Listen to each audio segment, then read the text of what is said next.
Tom Sherwood, artist, philosopher, theologian, teacher, critic, has been described by his friends and colleagues as a true Renaissance man. A former professor at Western Washington University, much of his art, which includes paintings, prints, drawings, and sculpture, has never been given the audience it deserves. A famous American composer once said, "Just concentrate on avoiding the easy move." This quote could have been made to describe Tom, who by nature embraces the difficult and the complex, and whose innate skills are up to the task. In 2015, an exhibition was mounted at the Lightcatcher Museum in Bellingham, Washington, that explored much of Tom's later work. This video continues that exploration.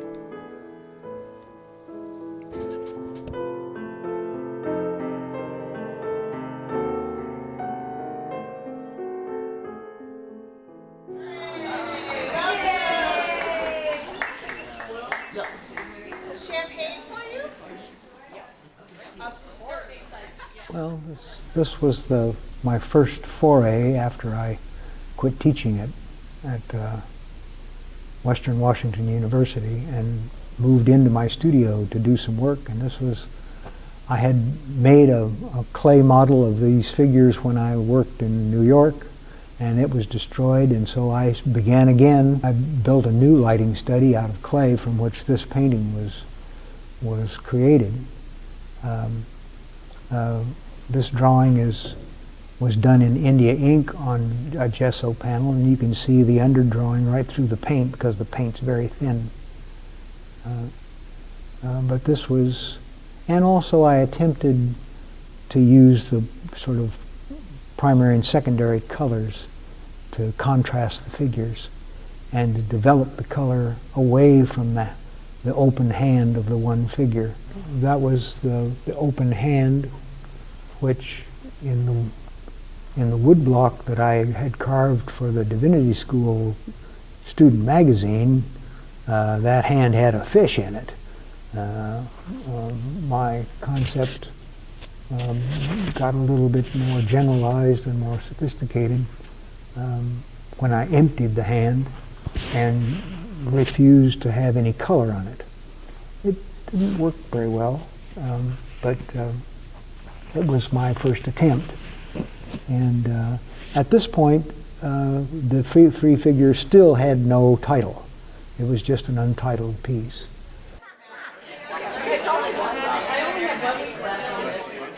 I was born and raised and educated in Fargo, North Dakota, and Tom was born in Liberty, in Kansas City, actually. I took some classes at the University of Chicago where he was studying, and we met at the university. We decided to get married after about a year, and by 1960 in June we married, and tomorrow is our 55th wedding anniversary. In '61 we went to Mexico to live.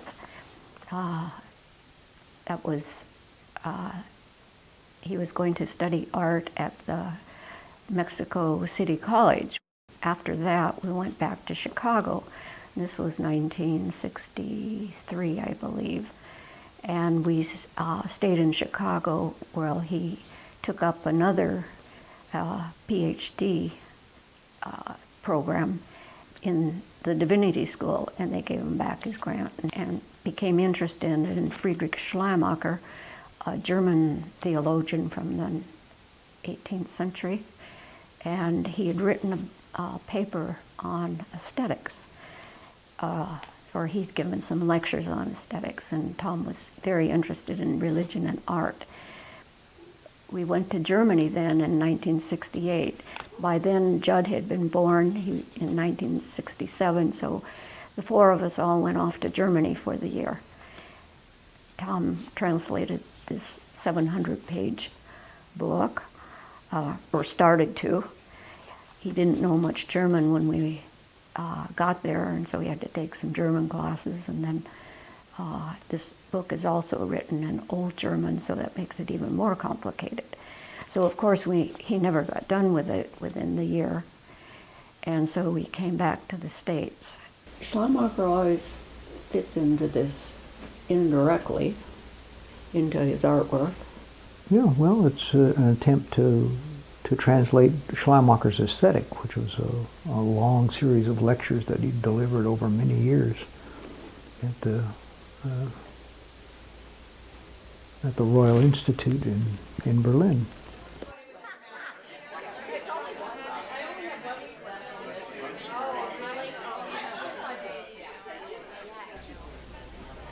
This sculpture of the assistants was not conceived of as a sculpture. It arose from the lighting study in clay that I had created to paint the first picture that we addressed.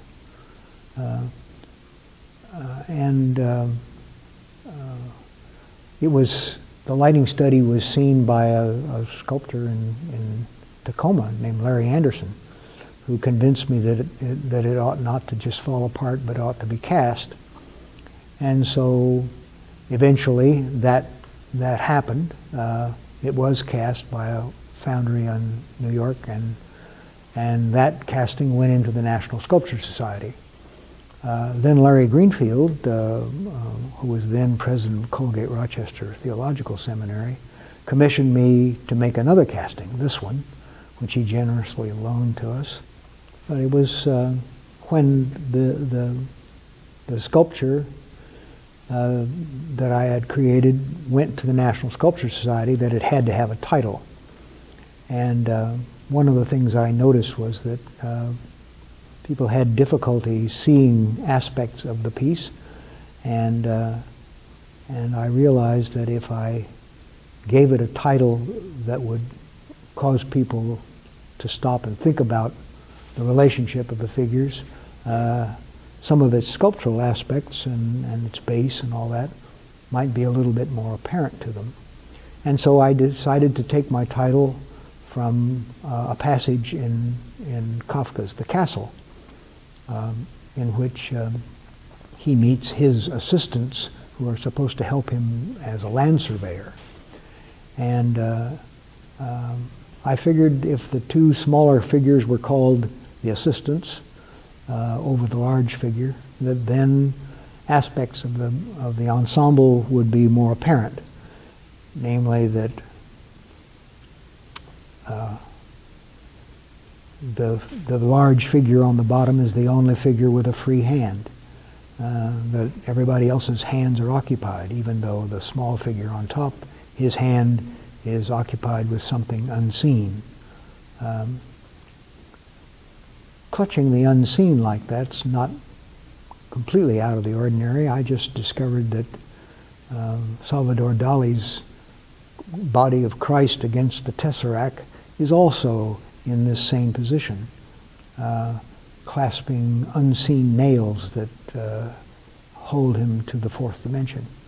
I didn't realize that when I created these hands. I was just having a hand that clutched the unseen.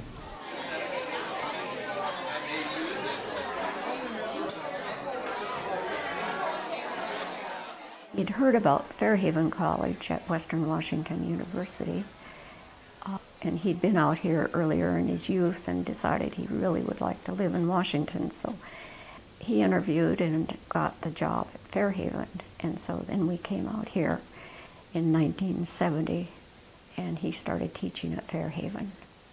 So he started working on his own at the house, and he had a nice studio where he was, and through the 80s he did several different art projects. In the meantime, I'd given him a class up at Western in Chinese paper folding, and so the Chinese wanted him to come there. So he went to China a couple times, but he stayed 1 year there and taught and traveled all over China and had a lot of very interested students there, did lots of lecturing. I did not go to China, and I had a project here to build a house. And I had designed this house, and I had found this property, which I love, and so I had designed it. There was some help from Tom, of course, but he was gone while I was having it built, and so he had lived in one house when he left and had to move into a new house when he came back. So it was quite a challenge for him. It was this empty lot which had a view of the bay, and so I put like 55 windows in the original house. After he'd come back and was here for a short time, we had to build a studio, and so that's was designed by somebody else, which was fortunate. And so it was a challenge to build a house when I didn't know what I was doing. Dorothy, had this built so that I could begin work on Apotheosis for Ron Benz. And Phil Hubert built the studio for us. And a lot of the equipment in the studio was built over the years. The workbench is modeled on Goss's bench work. And I started building it at Ben Salem and brought it out here just as a table. And then it's gradually developed into a working bench. And the other tables over there were with the vise on it and contains all my metalworking stuff. It was started in my studio in Liberty Street, as were all these cabinets. This was one of the first panels that I built, and I built it actually years ago, and then I never did anything with it. And so when I had the opportunity to proceed to another picture after the show was mounted here in Bellingham, I decided to do this picture, do the man with the snake on this panel. And so it's an adaptation that I had worked on before. Actually, I'd done a silver point study of this figure and a pencil study from Rick Brown, who was my favorite model over the years. And so now I'm in the process of applying different colored bowls, and for the first time I'm planning to burnish the bowl. I've got an agate burnisher, a flat agate burnisher, and I'm burnishing the bowl using two different colors of bowl because the gold will look different depending upon what's underneath it, because the bowl's so thin, the gold's so thin. I'm not actually a tool collector, but I've over the years collected the tools that I needed to build panels like this, and I very quickly tried to keep them arranged so I had ready access to them when I was working. And I just sort of cobbled these cabinets together to hold the tools that I used. And contains my saws and levels and files and brace and bits and old wood-bodied planes, which I prefer to the heavy steel planes. Particularly if you happen to bang into something with the end of your plane, you don't damage your work. And then I had a smaller cabinet in my other studio that I kept all my chisels in, and over the years accumulated probably more chisels than I actually need, but I got some of these from Michael Strong when he closed up his shop.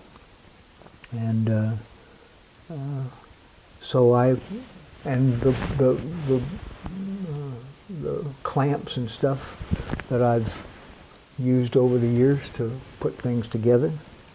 And then when I built my first studio, I had a friend of mine, Paul Schneider, who was an engineer out at the aluminum plant.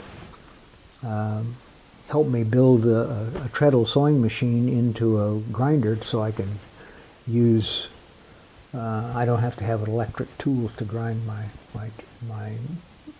plane blades and my chisels and stuff like that. So you want to know what I thought of the reception? Right. Yes. When we came in the door and you were sticking the camera in Dorothy's face? Well, she was a little taken aback with it. But she got used to the glow, I think, and we were, of course, glad to see so many of our friends there. When Dorothy built this house, she put with a cupola in the top, and it was just storage space. So I set about turning it into a study. And I put the cabinet drawers in so we could utilize this space, and they're on casters. So if I ever need to get in there to take the refrigerator out or whatever, it can be removed. It looks precarious, but I go up and down here all the time, so it's like second nature to me.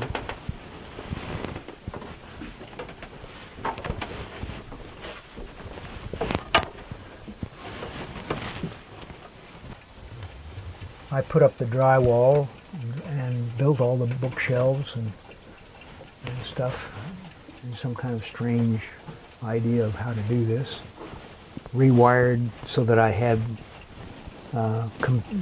space for my computers, and I took my kids' old toy box when they were growing up and made my file cabinet in here. And then gradually added other file cabinets under the desk because I had too much stuff. And then at some point I moved my great-grandfather's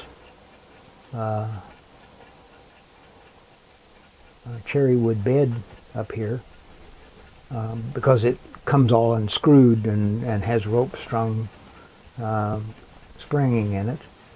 And I took there were never any posters on this bed, but I'd seen a bed like this in Williamsburg that had posters, short posters, because there was for an attic room, and so Phil Hubert turned these posters for me, and I finished them to match. And oh gosh, most of these books that you see here were acquired when I was in graduate school and then subsequently, because I like to do research in philosophy and theology and that sort of thing. And this lantern hung in our apartment in Mexico when Tally was born, and it's my bedside light. And this cabinet contains my son's desk front, which I built in the other house, and since it wasn't built in, I could take it out, and so all of this stuff was actually built for him in his room out of old pieces of oak and stuff. Just cobbling stuff together. Underwear drawer, whatever you need. It seems like a very tight space, but I like tight spaces, and it's quiet. I don't always keep this desktop open like this. It's just when I'm transcribing stuff or writing or something that I use this. And but it's made to go shut like this. So I have more room.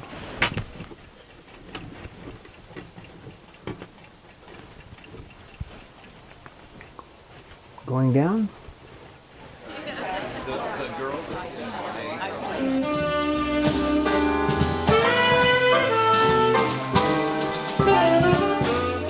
Say, well, if you want to know who modeled for that the head and the forearms of the figure of Apollo, why all you had to do is go downstairs and look at the drummer.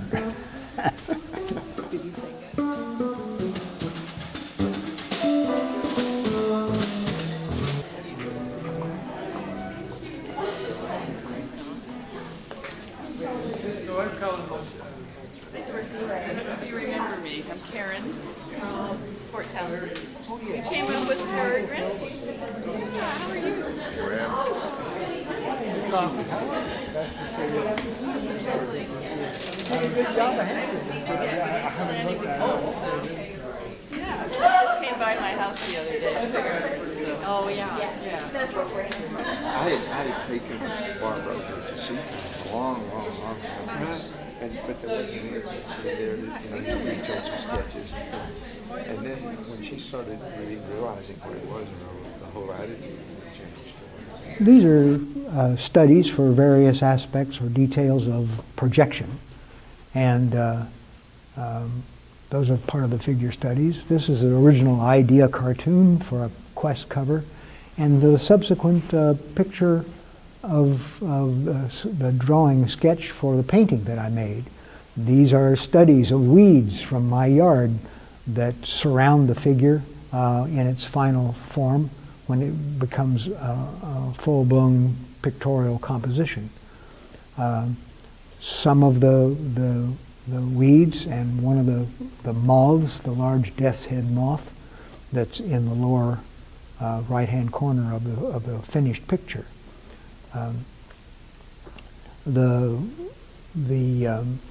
The problem with the figure was developing the geometry of simple step forward, and this is a preliminary study of the problem of projecting from a close viewpoint of how the stacked figures, the stacked spaces in which the figure is moving would appear in perspective.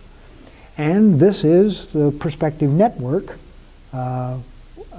which was worked out with the help of Richard Gardner, mathematician at Western.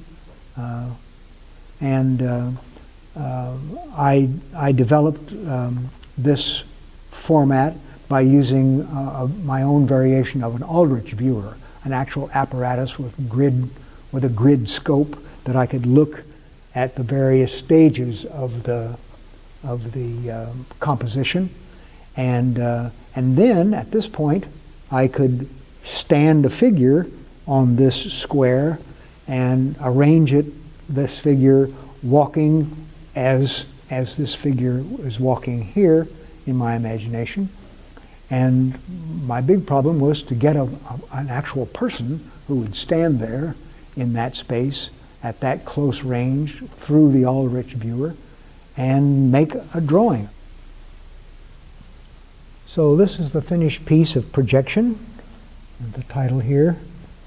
And in order to create this figure, I had to have a model, and so my son volunteered to stand on the plan that you saw in the space diagram across the room, and in order for him to maintain this position long enough for me to do multiple studies in the various positions of the Aldrich viewer, I strung wires down from the ceiling of my studio to hold his hands in place, and could constantly check his position against the grid in the Aldrich viewer as I moved it up 9 degrees at a time. The mathematics of that space, the sort of projective geometry, which Richard Gardner helped me work out, is all detailed in the background. So the background design is just the mathematics and actually the description of how the space was realized. And it's all written down in the spaces. All the calculations are there. All the mathematical formulas are in the background as part of the decor. The wonderful moths that I assembled for the flight of insects, which are all moths, there are no other insects as there were in the original sketch, were given to me quite generously by Lars Krabo, who is an anesthesiologist here in town, who happens to be a real authority on at least local moths. So I didn't have to make any studies. I was able to paint directly from his specimens, except for the death's head moth down here, which my daughter-in-law got from a collection at Western for me to make a study of. The panel, the shape of the panel, is unusual for my work because the moldings are separate from the panel, not included as part of the panel, and are separated by a green velvet retainer and then pinned through the frame. The pastilia on the frame is a water pattern which I invented, which drips down or spreads out or percolates up depending upon which corner you're working from. And of course, at the top there's the name of the patron who paid for all this.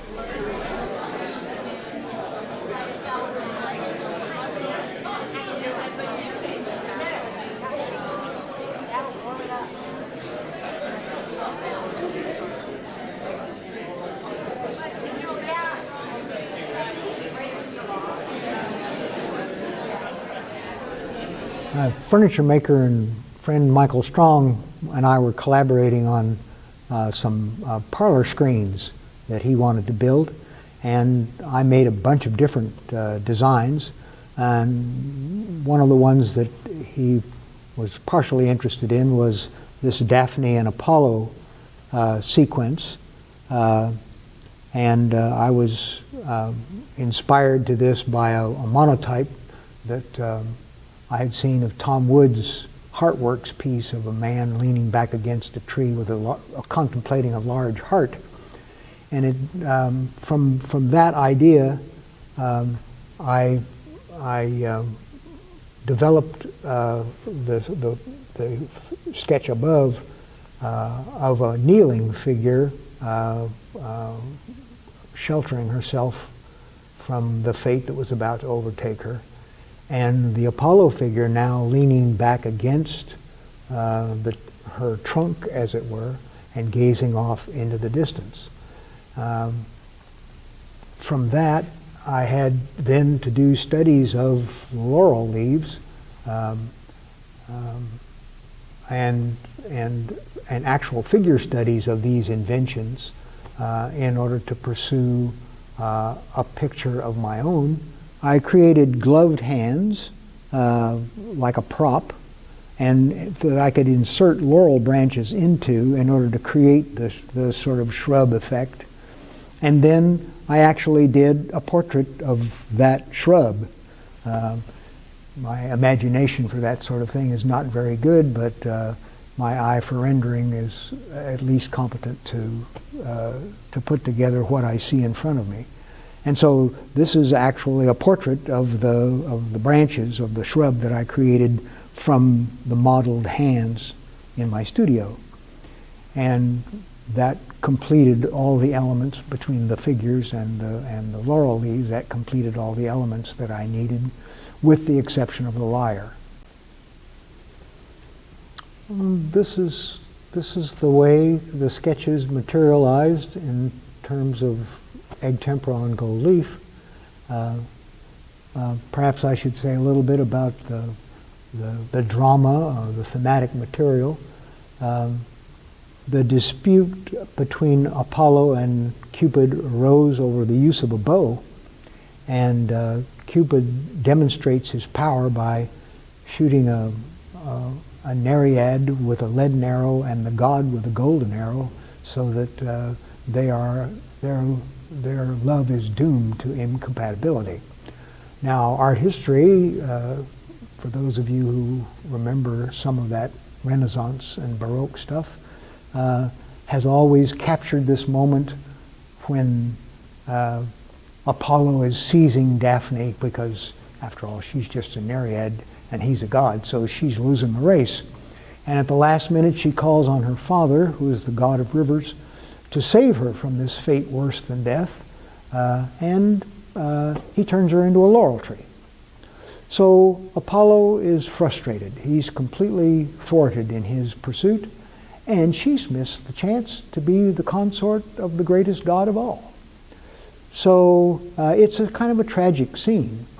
And so I didn't think that the moment in which, he seizes her is a very interesting moment for a picture. Maybe great for sculpture, but I thought the more interesting moment was when he realizes his failure, his abject failure, and returns to the scene of his defeat and his frustration to pluck the leaves of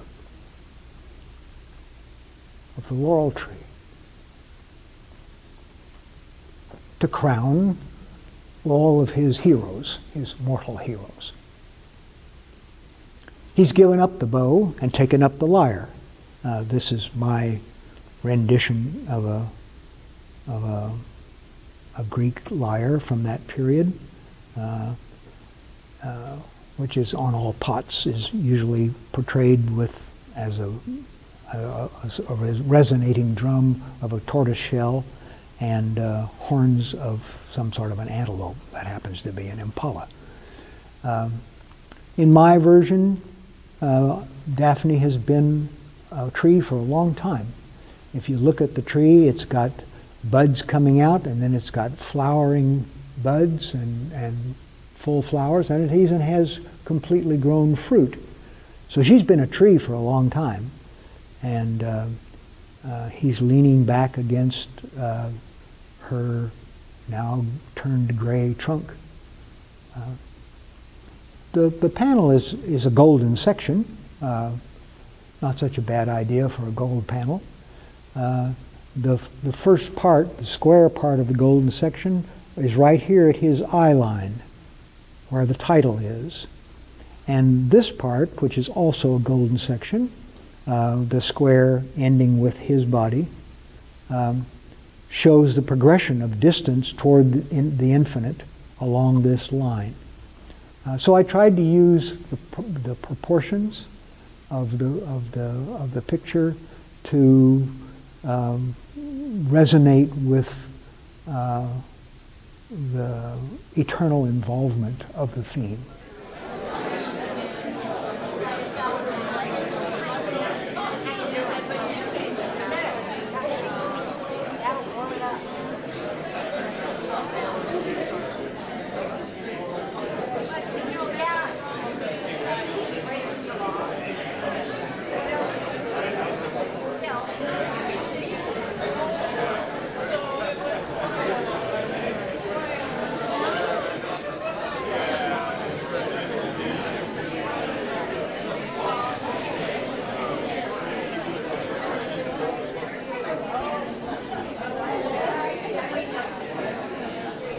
This version of The Assistants was commissioned by my generous and long-suffering patrons in Toronto, who had urged me to recast another number of The Assistants because they wanted the sculpture, and I didn't think I was even capable of making another sculpture like that. It's arduous work. But I was willing to revisit the theme and to revisit a panel painting at the same time, which is what this painting is. I had to rebuild a lighting study for it, but in this case I refined the sort of the prism-like background is actually three-dimensional. The frame is 1/4 of an inch higher than the picture plane. And the underdrawing is much more subtle, done in silver point, as was my custom by this time. It's the same proportions, but has much more sculptural relief than the earlier versions of the picture. Also, I was able to develop the idea of the colorlessness of this focal point in the picture, because by this time the LED had been invented, and I could actually place an LED in the clasp of the wax hand and not melt it the way a flashlight bulb would have done if I had tried that early on, back in the 80s. So this was the last attempt to realize my idea of the assistants, and very likely it will be the last attempt.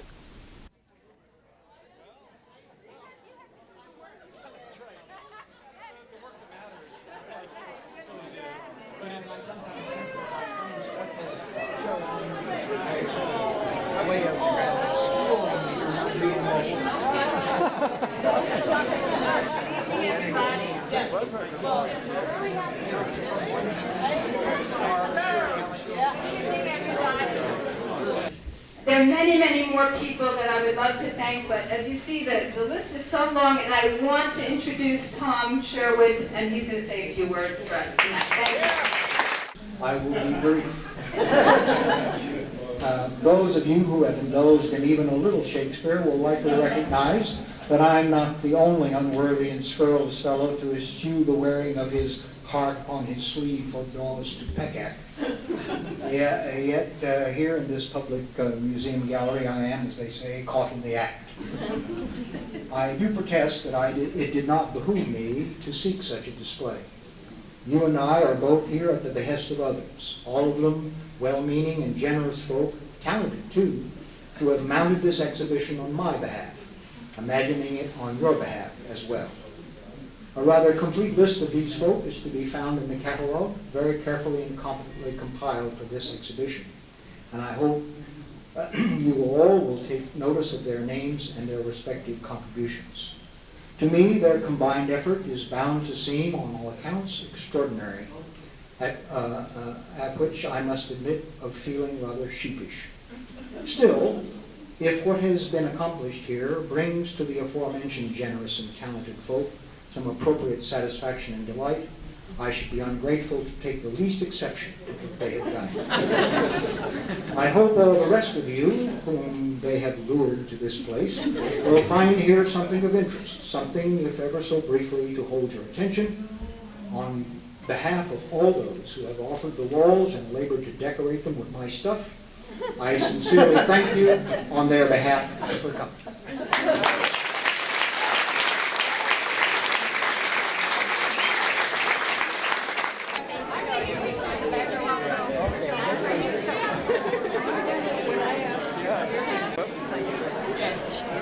They gave her that.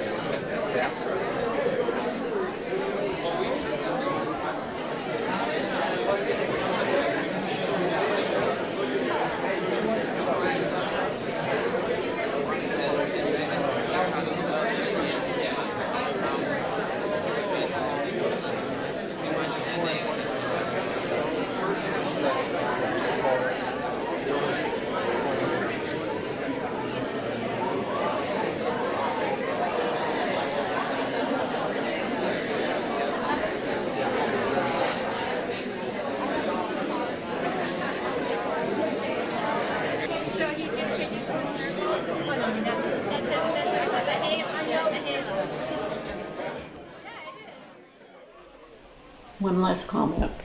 I wanted to thank everybody who was involved with Tom's show. I thought it was wonderful from the very beginning on. It was put on by wonderful friends, and that I thought that they did a great job of, from hanging the show till picking the pieces, the whole getting started on it, and focusing on the pictures in gold leaf.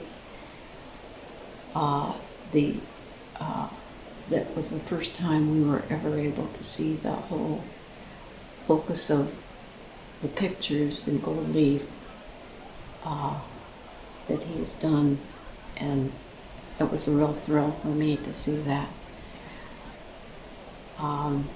And I appreciate the way they hung the show, the way they raised money, the way everything was done about it. And so thank you to all the contributors and all the people that had something to do with the show. Thank you. Do you have a comment? That covers it. Okay. Tom was also very gracious throughout the whole thing, and I appreciate that.